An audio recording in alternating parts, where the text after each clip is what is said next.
தலைமைச் செயலகத்தில் நிதியமைச்சர் ஓ பன்னீர்செல்வத்தை சட்டமன்ற எதிர்க்கட்சித் தலைவர் மு.க. ஸ்டாலின் அவர்கள் தற்போது சந்தித்துக் கொண்டிருக்கிறார்கள். இது தொடர்பான மேலும் கூடுதல் தகவல்களை எமது தலைமை செய்தி ஆசிரியர் திரு ரங்கராஜ் பாண்டே அவர்களிடம் கூடுதல் தகவலை கேட்டு பெறலாம். வணக்கம் திரு பாண்டே, நீங்க சொல்லுங்க, தற்போது நிதியமைச்சர் ஓ பன்னீர்செல்வம் அவர்களை சட்டமன்ற எதிர்க்கட்சித் தலைவர் மு.க. ஸ்டாலின் சந்தித்திருக்கிறாரு. இந்த சந்திப்புக்கு குறித்து உங்களுடைய கருத்து என்ன? இது ரொம்ப முக்கியத்துவம் வாய்ந்த ஒரு மூவ் தான். நம்ம திராவிட முன்னேற்ற கழகம் வந்து ஒரு பொறுப்பான எதிர்கட்சியாக தங்களுடைய செயல்பாட்டை தீவிரப்படுத்துறது அப்படிங்கிறத பாக்குறோம். இப்போ வந்து ஆளுங்கட்சி வந்து அதிமுகவும் அரசும் வந்து ஒரு சின்ன தயக்கத்துல இருக்குது.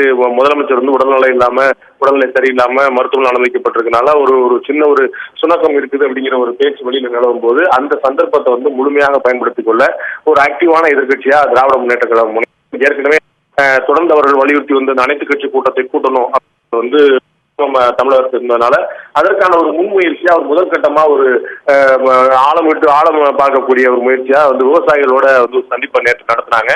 அதில் நிறைவேற்றப்பட்ட தீர்மானங்களோட வந்து தன்னுடைய சுப்பிரமணியம் உள்ளிட்ட சில எம்எல்ஏக்கள் மற்றும் எதிர்கட்சி துணைத் தலைவர் திரு துரைமன் உள்ளிட்டவங்களோட சேர்ந்து திரு ஸ்டாலின் அவர்கள், எதிர்கட்சி தலைவர் திரு ஸ்டாலின் அவர்கள் இன்று முதலமைச்சருடைய இலாக்காக்களையும் சேர்ந்து கூடுதலாக கவனிக்கக்கூடிய நிதியமைச்சர் இந்த அமைச்சரவை கூட்டங்களுக்கு தலைமையேற்பார் என்று கவர்னரால் அறிவிக்கப்பட்டிருக்கக்கூடிய ஆளுநர் அறிவிக்கப்படக்கூடிய திரு ஓ பன்னீர்செல்வம் நிதியமைச்சர் அவர்களை சந்திப்பதற்காக வந்திருக்கிறாங்க. இது வந்து பொலிட்டிக்கலா ஒரு நல்ல மைலேஜ் கொடுக்கக்கூடிய மூவா திராவிட முன்னேற்ற கழகம் கருதுது.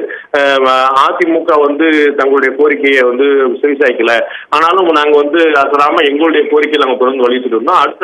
அடுத்தடுத்த கட்டமா நாங்க என்னெல்லாம் செய்ய முடியுமோ அதை வந்து நாங்க தொடர்ந்து செய்வோம் அப்படிங்கிறதுக்கான ஒரு முயற்சியா வந்து அரசியல் வட்டாரங்கள்ல நிரூபிக்கிறதுக்காக திமுக இந்த நிலைப்பாடு எடுத்திருக்கு. இது அவங்களுக்கு மைலேஜ் கொடுக்கக்கூடிய மூவ் தான், அதுல ஒன்றும் குழப்பம் இல்லை. ஏன்னா நம்ம ஏற்கனவே பல முறை பார்த்திருக்கோம், முதலமைச்சராகவும் எதிர்கட்சி தலைவராகவும் யாரு தான் கிடையாது, திமுக தலைவரோ அதிமுக பொதுச் செயலாளரோ மாறி மாறி அவங்க இருந்தாலும் ஒருத்தர் சந்திக்கிறதுங்கிறதே பெரிய கேள்விக்குறியாகிட்டு இருந்த காலம் வந்து எப்பயுமே உண்டு. இது வந்து அரசியல் வந்து எதிர்ப்பு தன்மைங்கிறது எதிரித்தன்மை அப்படிங்கிற மாதிரிதான் தமிழ்நாடு அரசியல் எம்ஜிஆர் கருணாநிதியுடைய அரசியல் காலம் ஆரம்பிச்ச காலத்துல இருந்து அப்படிதான் ஓடிட்டு இருக்குது.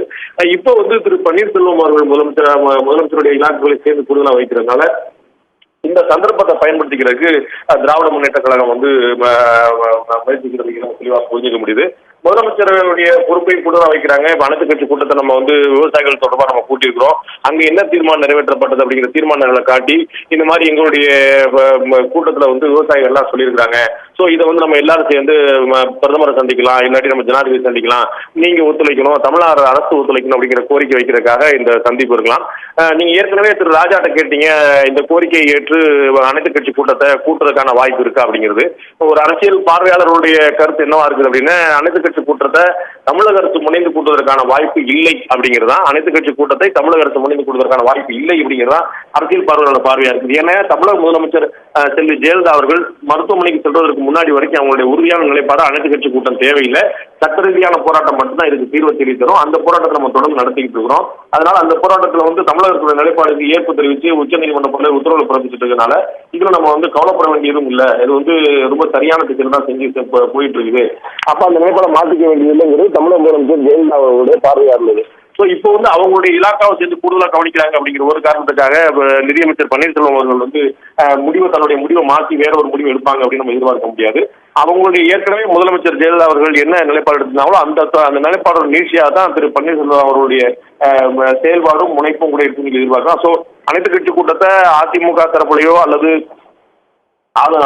தமிழ்நாடு அரசு தரப்புலையோ கூட்டுவதற்கான வாய்ப்புகள் குறைவு. இந்த சந்திப்பு நடந்துட்டு இருக்கு. இது வந்து ஒரு ஃபார்மலான சந்திப்பு, அரசியல் முக்கியத்துவம் இந்த சந்திப்பு மாற்றுக்கிறதுல இதுல வந்து ஒரு பொலிட்டிக்கல் மைலேஜ் வந்து நிச்சயமா திராவிட முன்னேற்றங்களுக்கு கிடைக்கக்கூடிய வாய்ப்பு இருக்குது. அதை அவங்க வந்து சரியான முறையில் பயன்படுத்திட்டு இருக்காங்க. அனைத்து கட்சி கூட்டம் அதிமுக சார்பிலேயோ அல்லது ஆளுங்கட்சி யாருக்கூடிய தமிழக அரசு சார்பிலேயோ நடத்தப்படுமா அப்படின்னா வாய்ப்பு குறைவு அப்படிங்கிறதுதான் அரசியல் பார்வையாளர் கருத்து. சார், நீங்க சொல்லுங்க, அதாவது இந்த சந்திப்பு அரசியல்துவம் எப்படி முக்கியத்துவம் பெறுகிறது? மாற்று கருத்தை இல்லை. நீங்க ஏற்கனவே குறிப்பிட்டது போல அரசியல் முக்கியத்துவம் அதிகம் உண்டு இந்த சந்திப்புக்கு. ஏன்னா வந்து எதிர்கட்சி தலைவர் தானாக முன் வந்து சில நடவடிக்கைகளை மேற்கொள்கிறார் அப்படிங்கிறது வந்து அரசியல் வட்டாரங்கள்ல ஒரு நல்ல விஷயமாக, ஒரு குட் ஸ்டார்ட், ஒரு நல்ல ஓப்பனிங்காக பார்க்கப்படும். அதுதான் வந்து திமுக விரும்பியதும் கூட. அவர்கள் வந்து இந்த மாதிரி ஒரு நல்ல பேரு தங்களுடைய கட்சி கிடைக்கணும் அப்படிங்கிறதுக்காக ஏற்கனவே நம்ம வந்து தொடர்ந்து ஆளுங்கட்சியை வலியுறுத்திட்டே வந்தோம். இப்ப ஆளுங்கட்சியை வலியுறுத்துறதோடு நிப்பாட்டி இல்லாம நம்ம வந்து கொஞ்சம் அடுத்த கட்டமா நாம சில முன்முயற்சிகளை எடுக்கலாம் அப்படிங்கிற ஒரு முயற்சியில அவங்க வந்து இந்த ஏற்பாடு பண்ணியிருக்காங்க. இப்போ வந்து நேற்று வந்து அவர்கள் கூட்டிய விவசாயிகள் சங்கம், அனைத்து கட்சிகளை சேர்ந்த விவசாயிகள் சங்கத்தை வந்து அதில் பார்த்தோம். நம்ம காங்கிரஸ் கட்சியை சேர்ந்தவங்க வந்தாங்க, கம்யூனிஸ்ட் கட்சி இடதுசாரி இயக்கங்களை சேர்ந்தவங்க வந்தாங்க, பிற கட்சி சாராத விவசாய இயக்கங்கள்லாம் வந்தாங்க. இந்த மாதிரி எல்லா விவசாயிகள் அமைப்புல இருந்தும் பல்வேறு பிரமுகர்கள் வந்தாங்க. அவங்க எல்லாம் சேர்ந்து இந்த மாதிரி வந்து அடுத்தடுத்த கட்டங்களை என்னென்ன மாதிரி நகர்த்துறது அப்படிங்கிற முடிவை திரு ஸ்டாலின் அவர்கள் தொடர்ந்து மேற்கொள்ளலாம் அப்படின்னு ஒரு அதிகாரம் கொடுத்திருந்தாங்க. அதே போல பிரதமரை சந்திக்கிறதா, தேவைப்பட்டா ஜனாதிபதி சந்திக்கிறதா, தனியா சந்திக்கிறதா, எல்லாரையும் கூட்டிட்டு போய் சந்திக்கிறதா, அது மாதிரி பல்வேறு முக்கியமான விஷயங்கள் பற்றின முடிவுகள் எடுக்கலாம் அப்படின்னு சொல்லி அவங்க சொல்லியிருந்தாங்க. அதனுடைய அடிப்படையில் அடுத்த கட்டமான ஒரு அரசியல் நடவடிக்கையாக திராவிட முன்னேற்ற கழகம் அதனுடைய கட்சியுடைய பொருளாளர் எதிர்கட்சி தலைவருமா இருக்கக்கூடிய திரு ஸ்டாலின் அவர்கள் தலைமையில வந்து இன்னைக்கு திரு துரைமுருகன், எதிர்கட்சி துணைத் தலைவர் துரைமுருகன், அதே போல சட்டமன்ற உறுப்பினர், சென்னையை சேர்ந்த சட்டமன்ற உறுப்பினர் திரு மா சுப்பிரமணியம், முன்னாள் மேயர், இவங்க எல்லாம் சேர்ந்து வந்து இன்னும் 2-3 உறுப்பினர்கள்லாம் சேர்ந்து இவங்க வந்து இன்னைக்கு சந்திச்சாங்க. அந்த சந்திப்புல வந்து நிச்சயமா ஒரு அரசியல் முக்கியத்துவம் இருக்குது. இதனுடைய பலன் ஏதாவது கிடைக்குமா, இதுக்கு வந்து இவங்களுடைய கோரிக்கை மனுக்கு ஏதாவது பலன் இருக்குமா அப்படிங்கிறது ஒரு கேள்விக்குரிய. ஏன்னா தமிழக அரசுடைய நிலைப்பாடுல எந்த மாற்றமும் இல்லாம உறுதியான நிலைப்பாடை தொடர்ந்துகிட்டு இருக்கு. அவங்க வந்து ஏற்கனவே நாம் மேற்கொண்ட சட்ட ரீதியான நடவடிக்கைகள் தான் நல்ல விதமான பலனை தந்து கொண்டிருக்கிறது. உச்சநீதிமன்றம் நம்முடைய நிலைப்பாட்டை பலமுறை ஏற்றுக்கொண்டிருக்கிறது. நம்முடைய நிலைப்பாடு தான் சரி அப்படிங்கிற பார்வையில உச்சநீதிமன்றம் பலமுறை வந்து தீர்ப்பு நமக்கு நம்முடைய நியாயத்தை ஏற்றுதான் கொடுத்திருக்கு. அப்படிங்கிற முறையில நம்ம வந்து தேவையில்லாம வந்து நம்ம நிலைப்பாடை மாற்றி காம்ப்ளிகேட் பண்ண வேண்டியதில்லை. இதுல வந்து அந்த மாதிரி அனைத்து கட்சி கூட்டம் கூட்டுறதோ, விவசாயிகளை கூட்டுறதோ, ஆர்ப்பாட்டம் பண்றதோ, போராட்டம் பண்றதோ, பிரதமரை பார்க்கறதோ, சட்டசபை கூட்டத்தை கூட்டுறதோ, ஜனாதிபதியை பார்க்கறதோ, இது எல்லாமே வந்து ஒரு அரசியல் ரீதியான ஒரு முன்னெடுப்புகளா இருக்கக்கூடிய வாய்ப்பு இருக்கிறதே தவிர இது வந்து நமக்கு வந்து இப்ப ஏற்கனவே கிடைச்சிட்டு இருக்கக்கூடிய தீர்வுகள் தவிர வேற ஏதாவது தீர்வு தருமா அப்படிங்கிற சந்தேகம் அரசுக்கு வந்து ரொம்ப திடமான உறுதியான சிந்தனையா இருக்குது. அதனால அரசாங்கம் வந்து வேற ஏதாவது நடவடிக்கைகளை மாற்றக்கூடிய நிலைமையில இல்லை. ஏற்கனவே நம்ம முதல்ல குறிப்பிட்ட தமிழக முதலமைச்சர் செல்வி ஜெயலலிதா அவர்கள் வந்து உடல்நலம் சுகம் இல்லாம மருத்துவமனை அனுமதிக்கப்பட்ட நிலைமையில அவங்க ஏற்கனவே எடுத்திருக்கக்கூடிய முடிவான இந்த அனைத்து கட்சி கூட்டங்கள் எல்லாம் தேவையில்லை அப்படிங்கிற முடிவை தாண்டி இன்னொரு முடிவை திரு பன்னீர்செல்வம் அவர்கள் எடுப்பதற்கான வாய்ப்பு இல்லை அப்படிங்கிறது அரசியல் பார்வையாளர்கள் சொல்றாங்க. சோ தமிழக அரசு ஏற்கனவே எடுக்கக்கூடிய நிலைப்பாடு என்னவோ அந்த நிலைப்பாடு தொடரும். இதுல வந்து சட்ட ரீதியான தன்னுடைய போராட்டத்தை தமிழக அரசு தொடரும். இது வந்து பொலிட்டிக்கல் மைலேஜ் நிச்சயமா அரசியல் ரீதியான ஒரு நல்ல பலன் வந்து திமுக கிடைக்கக்கூடிய வாய்ப்பு இருக்கு. சமூக வலைதளங்களை ஏற்கனவே ஆக்டிவா இருக்கக்கூடிய திமுக மற்றும் பிற கட்சியை சேர்ந்தவங்க எல்லாம் வந்து இந்த மூவ் வந்து மிகப்பெரிய வரக்கூடிய வாய்ப்பு இருக்கு. அரசியல் பார்வையாளர்கள் கூட இந்த மூவ் வந்து ஒரு நல்ல விஷயம் தான். இது வந்து திராவிட முன்னேற்ற கழகம் வந்து இந்த விஷயம் அடுத்த கட்டமா நல்ல விதமா கொண்டு போகுவதை பார்க்கலாம். இப்போ இந்த செய்தியாளர்கள் சந்திக்கக்கூடிய நம்ம காட்சியை நம்ம வந்து பார்க்கக்கூடிய இப்போ வந்து திரு ஸ்டாலின் அவர்கள் வெளியில் வந்திருக்காங்க. செய்தியாளர்கள் சந்திக்கக்கூடிய காட்சிகளை பார்க்கலாம். தலைமைச் செயலகத்தில் நிதியமைச்சர் ஓ பன்னீர்செல்வத்துடன் எதிர்க்கட்சித் தலைவர் திரு மு க ஸ்டாலின் தற்போது சந்திப்பு நடைபெற்றது. இந்த சந்திப்பு தொடர்ந்து தற்போது செய்தியாளர்களை சந்தித்த நேரலையை நாம் பார்த்தோம். அதில் எடுக்கப்பட்டுள்ள தீர்மானத்தின் அடிப்படையில் அதனுடைய நகலை திரு நிதியமைச்சர் ஓ பன்னீர்செல்வத்திடமும் மற்றும் தலைமைச் செயலாளரிடம் வழங்கியதாக அவர் செய்தியாளர் தெரிவித்தார். இது குறித்து மேலும் பல கூடுதல் தகவல்களை எமது தலைமை செய்தி ஆசிரியர் திரு ரங்கராஜ் பாண்டியிடம் கேட்கலாம்.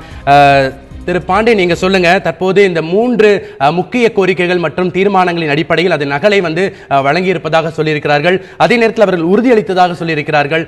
இது குறித்து நீங்க சொல்லுங்க. திரு ஸ்டாலின் அவர்கள் குறிப்பிட்டது போல அவங்களுடைய சந்திப்பு வந்து இன்னைக்கு நடந்திருக்கு. பொதுப்பணித்துறை அமைச்சரையும் சந்திச்சிருக்கிறாங்க, நிதியமைச்சரையும் சந்திச்சிருக்கிறாங்க. 2 அமைச்சர்களையும் ஒரே அறையில் சந்திச்சிருக்காங்க. இந்த சந்திப்பு வந்து நடந்திருக்கு. திராவிட முன்னேற்ற கழகம் சார்பாக திரு பொன்முடி அவர்கள், முன்னாள் அமைச்சர், மற்றும் முன்னாள் அமைச்சர் திரு துரைமுருகன், எதிர்க்கட்சி துணைத் தலைவர் அவர்கள், எதிர்க்கட்சி தலைவர் திரு ஸ்டாலின் அவர்கள், இவங்க எல்லாருமே சேர்ந்து இவங்க பேசியிருந்தா நம்ம பார்த்தோம். இந்த சந்திப்பு வந்து நடந்திருக்கு, சுமூகமா நடந்திருக்கு. இவருடைய கோரிக்கையெல்லாம் அவங்க வந்து கேட்டுக்கிட்டாங்க, அவர்கள் வந்து உணர்ந்து கொண்டார்கள். ஆனால் வந்து அதுக்கு எதுவும் வந்து கன்ஸ்ட்ரக்டிவான பதில் அவங்க வந்து சொல்லலை அப்படிங்கிற புரிஞ்சுக்கிறோம். இவங்க வந்து முழுமையாக அவங்க வந்து இவங்க திராவிட முன்னேற்ற கழகம் அனைத்து கட்சியினரை கூட்டி, அனைத்து கட்சி விவசாயிகளை கூட்டி அவங்க கூட்டத்தை வந்து அதோடைய தீர்மானத்தை கொடுத்துருக்காங்க. அதை அவங்க படித்து பார்த்துட்டு அதை சரின்னு சொல்லியிருக்கிறாங்க. நாங்கள் வந்து அடுத்து என்ன செய்யறோங்கிற நாங்கள் ப்ராப்பராக முடிவு எடுக்கிறோம் சொல்லியிருக்காங்க. ஸோ ஒரு கன்ஸ்ட்ரக்டிவான உடனடியாக நாங்கள் ஏதாவது தீர்மானம் நிறைவேற்ற போகிறோமா, இல்லாட்டி அடுத்த கட்டமாக அவர்கள் கோரிக்கை வைத்திருப்பது போல ஒரு அனைத்து கட்சி கூட்டத்தையோ, ஒரு சட்டமன்ற கூட்டத்தையோ, பிரதமரையோ, ஜனாதிபதியோ பார்க்க போகிறோமா அப்படிங்கிற பற்றி உத்தரவாதமான தகவல் வந்து தமிழக அரசு வந்து இல்லை. அது நம்ம ஏற்கனவே எதிர்பார்த்தது தான். இந்த சந்திப்பு வந்து இவங்க வந்து ஒரு அடையாளம் நிமித்தமாக நம்ம வந்து ஒரு விஷயத்தை நம்ம வந்து செய்யணும், நம்ம விஷயத்தை ஒரு முன்னிறுத்தணும். நம்ம வந்து திராவிட முன்னேற்ற கழகம் இந்த காவிரி பிரச்சனையில தொடர்ந்து ஆக்டிவா செயல்பட்டு இருக்கு, ப்ரோ ஆக்டிவா செயல்பட்டு இருக்கு அப்படிங்கிற திராவிட முன்னேற்ற கழகம் காட்ட விரும்புது. அந்த அழுத்தத்துடைய முயற்சி அவங்க தொடர்ந்து அந்த பணியில் ஈடுபட்டு இருக்காங்க. அதற்கு அதனோட அடிப்படையில் தான் நேற்று அவர்கள் திரு ஸ்டாலின் அவர்கள் தலைமையில் அனைத்து கட்சிகளை சேர்ந்த, கட்சிகளை சாராத விவசாயிகளுடைய பிரதிநிதிகள் எல்லாம் கூட்டி அவங்க ஆலோசனை நடத்தினாங்க. அந்த ஆலோசனையுடைய முடிவு வந்து இப்ப வெளியே வந்திருக்கு. அந்த தீர்மானங்கள் வந்து நிறைவேற்றப்பட்டு அதை வந்து இன்னைக்கு வந்து எதிர்கட்சி மன்னிக்கணும் நிதியமைச்சர் வந்து கொடுத்தாங்க. அந்த விஷயங்கள்லாம் வந்து பரிமாறப்பட்டது. பட் இந்த சந்திப்புக்கு பிறகு இதெல்லாம் ஒரு கன்ஸ்ட்ரக்டிவான ஒரு விஷயம் வந்து இதற்கு முன்னாடி இருந்த நிலைப்பாட்டில் ஏதாவது ஒரு மாற்றம் இருக்குமா அப்படின்னா ஒரு கேள்விக்குறி தான். ஜெபஸ்டின், உங்களுடைய தகவல்கள் மற்றும் கருத்துக்களுக்கு நன்றி திரு பாண்டே.